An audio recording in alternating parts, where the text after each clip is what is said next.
Hi everyone, welcome to For the Love of Sci-Fi press conference. We're really glad to have you guys here, so thank you so much. I know people have travelled a long way to be here. So I'm going to introduce our fantastic guests. So we've got Spencer Wilding on my left. Yay! We've got the wonderful Lou Ferrigno.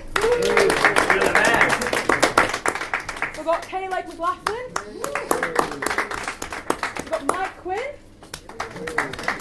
And Ray Parker Jr. has just graced us with his presence. This is Nick Maley. Nick Maley! But we're not sure about Yoda, are we? No, we're all a little worried about Yoda because he's been kidnapped by Air France. You know, he lives with me in the Caribbean. It's a long way to come, and somehow they've mislaid him. But hopefully he will be here tomorrow. Otherwise, I guess I'll have to conduct the orchestra. Yeah, Nick's going to be conducting a 64-piece orchestra? It is. With Yoda. With or without Yoda, but we're really excited about that, and lots of Star Wars songs, so very exciting times. Yeah, Yoda as a puppet took 3 to 4 puppeteers. Mike here was one of the puppeteers on Return of the Jedi, right? Yoda, yes. You operated the right hand. The right for hand. Frank Oz. Cool. Yes. There you go.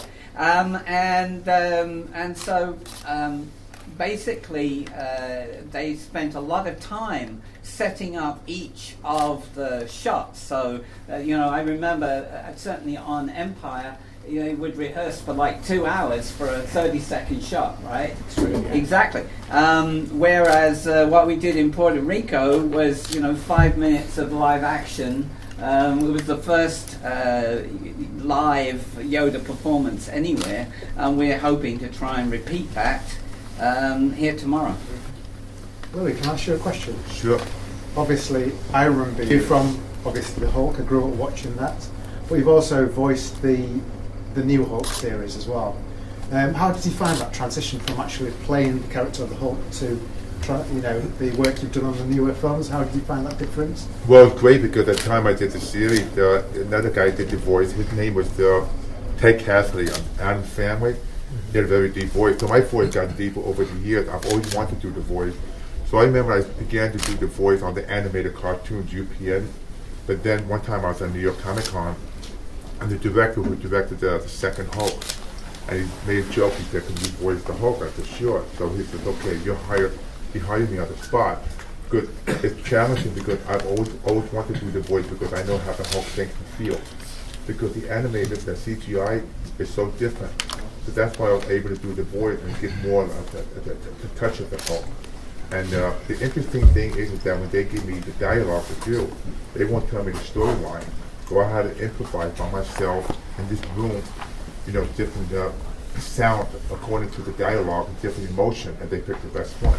But I was happy to do that because basically it's like icing on the cake. Caleb, so Stranger Things obviously being as big as it is, massive, do you find that you're recognised daily walking down the street?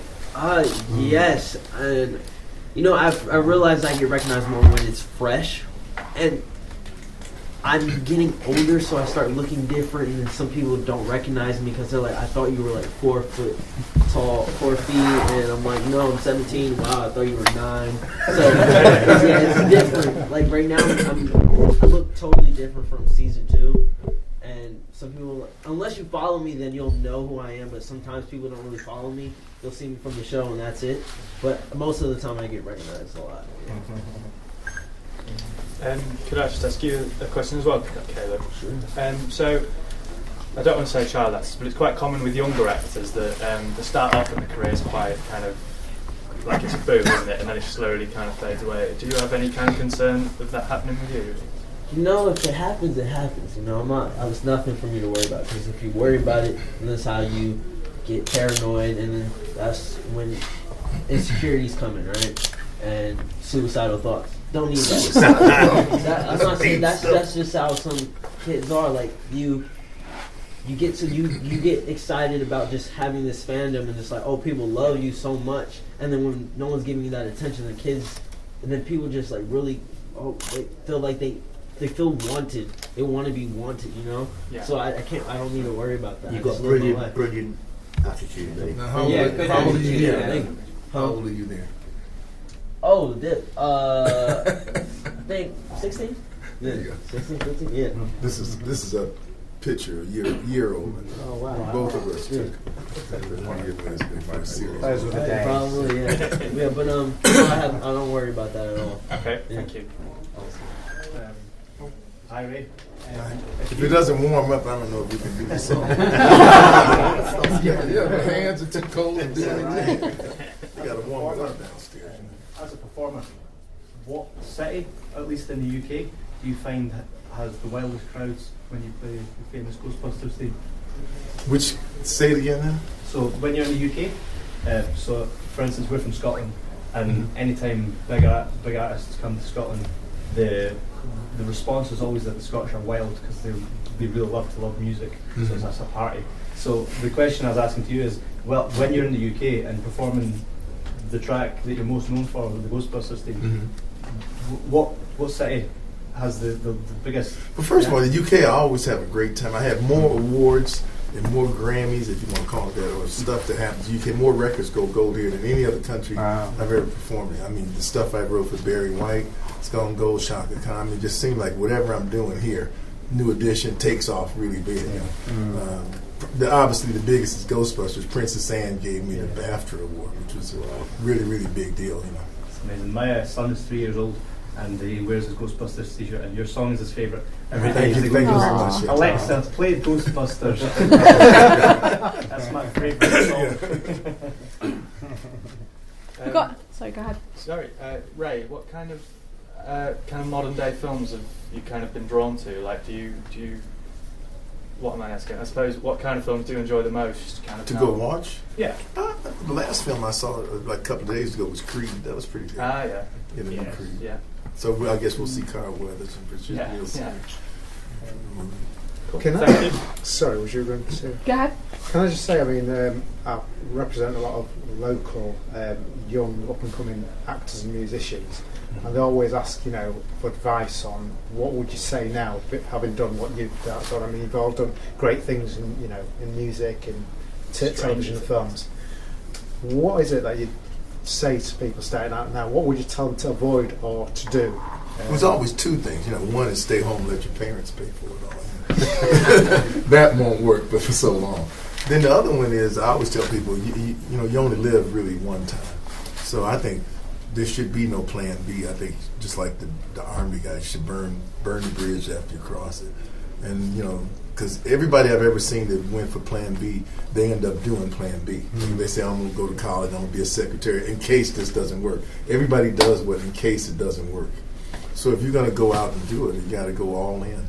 Yeah. I think that's a critical thing because negativity is infectious. Yes. And those of us who are trying to do something which is not normal are always bombarded by people who want to tell you, you can't do that. You can't do that. Exactly. Or you'll never make. You can be a puppeteer. No. You'll be broke. Yeah. It's what Well, they Punch were right and about Judy that. at the end of the pier. Right? They're always going to fill you full of those things. And the problem with Plan B, as you so rightly raise, is the fact that it gives credence to the idea that Plan A might not work. Exactly. So, if your mother says, oh, you've got to go to you can do that if you want, but you've got to go to university and become an accountant, so you've got a backup plan. Once you've put 3 years into being an accountant, you go 6 months, it didn't work out, you're an accountant. Yeah. It's just... if you don't have Plan B, you've got to make Plan A work. Yeah. Unless this was Plan B, of course, which is fine. And also listen to this. The two words, fall back on. Fall, that's not a good word. And back is certainly not a good word. And when you put the two together and put a multiplication. And a couple of things I'd like to add to that as well would be to people should surround themselves with people that are doing what they want to do, which sort of also ties in with getting a good mentor, someone who can take them under their wing or guide them in the right direction. I think that's really important as well. So that's what I would recommend to people. Thank you. Fantastic advice. There is one other thing I think that needs to be mentioned. I get so many people. I in the Caribbean, I've got a museum, and we're recommended on every single cruise line. So this time of year, we've got like 6 cruise ships in every day. And I get so many people who say, oh, and what school would you recommend? Well, you know, the truth of the matter is, the people who teach at school are the ones who aren't cutting edge. The cutting edge people are the ones that are doing the job. The people at school that you're paying a hell of a lot of money, if it's an American school, you're paying a hell of a lot of money for, are actually the backup people. And it's much, much better taking up what you said about a mentor. It's much better to go and make the copy and be a trainee for a cutting edge person and come up through a cutting edge group than to go pay a bunch of other people who are really only interested in selling you a course. How do you like your coffee? I'll go get it.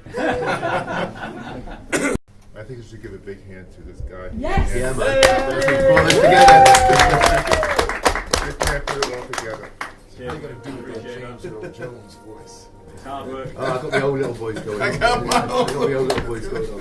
They gave me additional dialogue on set, you know, it's like they gave me, there's a scene when me and Krennic have a little to-do with each other, and they gave me additional dialogue, was like, don't be too sure that the Emperor is as impressed with you as you are with yourself. You know, stuff like that. Not bad for the white guy, right? But I got to use the Force, choked him out. You know, that's all fun. What a great character to land, you know what I mean? And he's really opened up the doorway for all the other 40 characters I've played, and that everybody's getting to know Spencer Wilde and stuff. So it's just pretty awesome.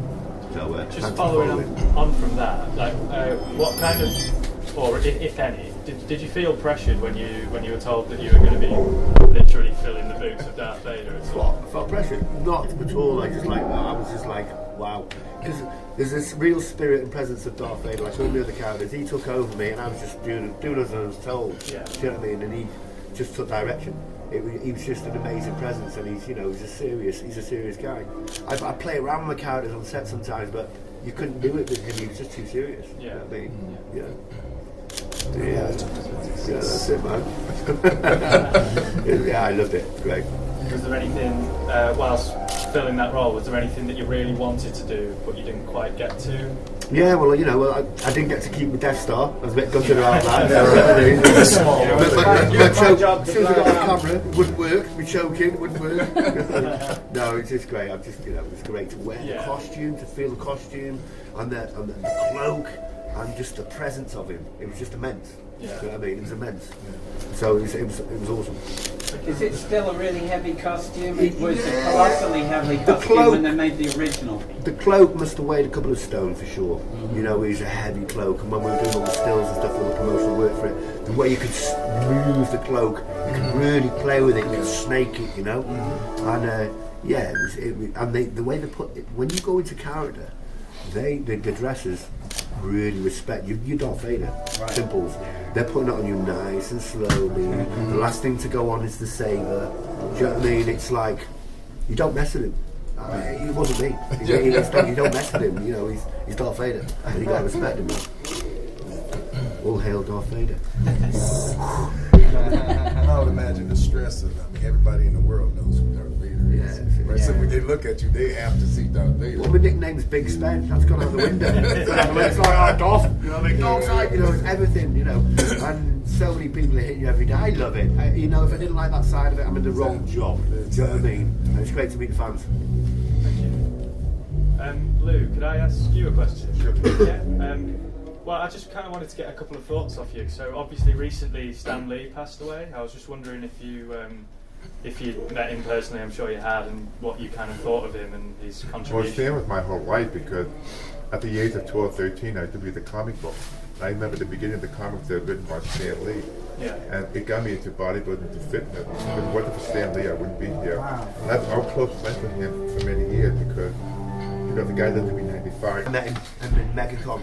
And it's like 2 years ago. Yeah. And I played one of his characters in Guardians of the Galaxy, and I was in Ghost Rider and stuff like that. And I got myself a selfie with him, and you know, just you know, he's why we're all here, really. Yeah. He's come out of the comic book store. He both is the. I don't know if you'll know this, but has he pre-recorded himself in any future Marvel films? There is something coming out, isn't it? Shortly. Captain Marvel. All I know is that anybody that got his signature on any kind of Hulk book, anything, they're going to run to me because I'm the last living Marvel hero, because people want to get my autograph, including Stan Lee, because you know, I'm hoping that he was. One of my first memories. I used to try and run through walls when I was a kid and get myself knocked down all the time every time I did it. You know, every kid here in this room. Yeah, I'm in the hall, man. Did you hear what him and I did before? We were in the boxing ring, and I was sparring with him. This man can punch. I'm only on 20% at the moment. Ghost was here like, ding. No, for real. I mean, I want to be in the dark alleyway with this guy. Easy. Speaking in here. Something that a lot of actors shy away from is playing themselves, and you've done it on a few occasions now.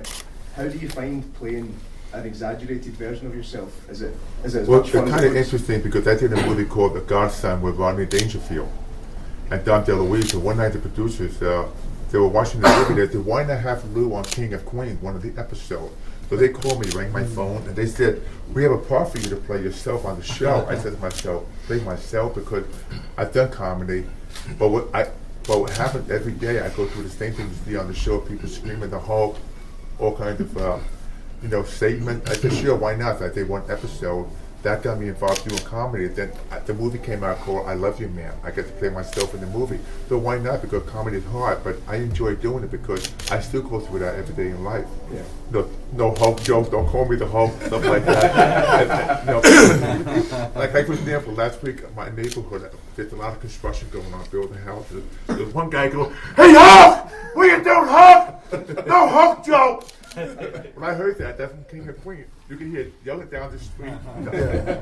It was one thing that looked very realistic was when you choked out Jason Segel. I wondered if you actually did it or not. No, kind of real, because at the time, Jason definitely go for it. I said, okay. But you can see on the way down, you can see that he was choking to death. There was a guy named Gene LaBelle. He's one of the most foremost jiu-jitsu. So they had him on the set to show him how to do the chokehold because they wanted to make it believable. But it's funny, when Jason stepped over it, I remember I was squeezing hard. I could just feel the throat pipes. But he played it well.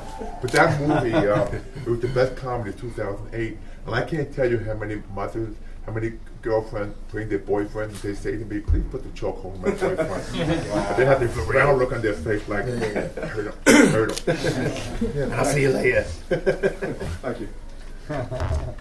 Caleb, obviously it's been a few years since the first season of Stranger Things was filmed, but as you were kind of on set for that, Stranger Things is known for references a lot of older films and such. Did you find yourself a bit confused by some of them, or did you understand most of them? Well, I mean, I get confused in the beginning part of it, but now I'm kind of used to it. I almost feel like I'm born in the 80s sometimes, especially being at like events with you guys. You know, it's cool. In the beginning I was like, what's that?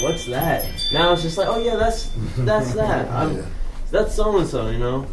But nothing too crazy anymore. I'm pretty knowledgeable. Cool. It's good to be. Caleb, continuing on from that question, in the very first episode, you and the guys are playing D&D. Did you play that in real life? No. Sadly. I know, I tell everybody, you know. I tell everybody, yeah, I'm going to play it. Yeah, I just need to find the time. I never do. I don't know where to get it from. I just play video games like Xbox, PS4, just, you know. Well, cameraman here, he's a Dungeons and Dragon master. So you are. Do you ever want to get online and play with this guy? Do you play D&D online? He does it himself, yeah. Have you played Shadow of War yet? Not yet, no.